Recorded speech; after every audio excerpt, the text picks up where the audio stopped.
É como se estivesse trazendo uma impureza. Não impureza no sentido de higiene. Sim. Impureza no sentido de contaminação espiritual. Então você não pode ter pet.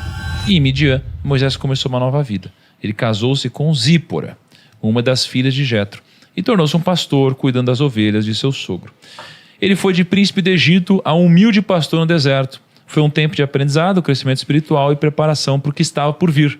Moisés não sabia ainda, mas sua jornada em Midian estava forjando o líder que libertaria o povo de Israel da escravidão. Fala que ele foi um humilde pastor, é certo, porque, sei lá, o Jetro tinha postos, então quem tinha postos naquela época também era bem sucedido, né? Porque não era uma coisa que qualquer um tinha que pagar pra pegar água. Ele tá certo. E ele era um pastor também que ovelha, né? Não era uma coisa barata também. O problema, a profissão de pastor, ela era abominada pelos egípcios. Se vocês lembrarem de novo do nosso bate-papo sobre José, quando os irmãos de José vão lá no Egito visitar José, que era primeiro-ministro, o faraó falou o seguinte: olha, sua família é bem-vinda aqui, escolhe o melhor da terra para eles, a terra de Gósen, mas na hora da refeição, diz o livro do Gênesis, eles não se assentaram perto do faraó porque os pastores de ovelhas são abominação para os egípcios. Por que os pastores são... Uma das possibilidades, a gente não tem uma certeza absoluta para longe de qualquer questionamento, mas uma das possibilidades é o seguinte: os egípcios tinham um asseio cerimonial muito grande por razões litúrgicas. Por exemplo, eles não aceitavam mosca, não aceitavam nada.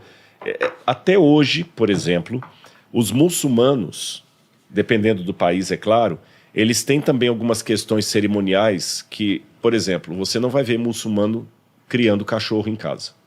Dependendo do país, é claro, porque cada país tem um islamismo diferente. Na Turquia, você vê um monte de cachorro na rua solto. Já foram para Istambul, Ankara, algum de vocês? Não. O dia que vocês forem para a Turquia, vocês vão ver isso. Tem cachorro solto para todo lado, tudo chipado. Cachorro até de raça. Eles não fazem mal, colocam a aguinha pro cachorro, mas dentro de casa não tem o cachorro, porque o pelo do cachorro é ruim para a religião muçulmana.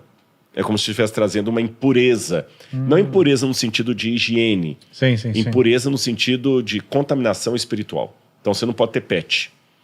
Então os egípcios também, embora eles tivessem gato, que eles criavam muito gato, embora eles tivessem falcão, tivessem esses animais assim, mas o pastor de ovelha com as ovelhas, eles consideravam aquilo ali uma profissão suja. Então era contra os princípios deles. Que o pastor de ovelha ficava no deserto, não podia tomar banho todo dia. O egípcio se banhava todo dia. Entendi. O egípcio costumava raspar todos os cabelos, barba, para não ter pelos no corpo. O pastor de ovelhas geralmente é peludo. Então é interessante, porque ao mesmo tempo que a profissão de pastor, simbolicamente, ela era importante no Egito, por isso que você vê sempre os faraós com aquele, assim, nos sarcófagos, Tutankhamon, ele traz aqui um cajado de pastor numa mão e um flagrum de pastor na outra mão.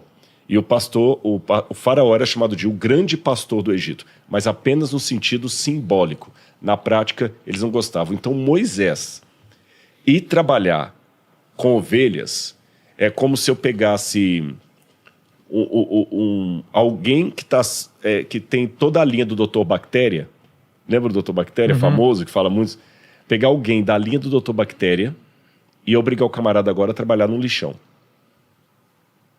Alguém que tem o conhecimento, a filosofia do Dr. Bactéria. Eu tô falando do Dr. Bactéria que eu não sei o nome dele, gente. Não é nenhum dos casos, não. Sei, não.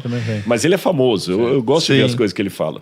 Por causa dele, a minha mulher, ela joga a esponja fora a cada 5 dias, assim. Dá até medo de ouvir, porque ele mostra as coisas que a gente não faz ideia. Um dia ele falou lá sobre banheiro e tudo. Enfim, imagina, é só para fazer essa comparação. Sim. Alguém que tem o escrúpulo do Dr. Bactéria, por uma circunstância da vida, sendo obrigado a comer no lixão e comer no lixão e trabalhar no lixão. Foi Moisés no deserto.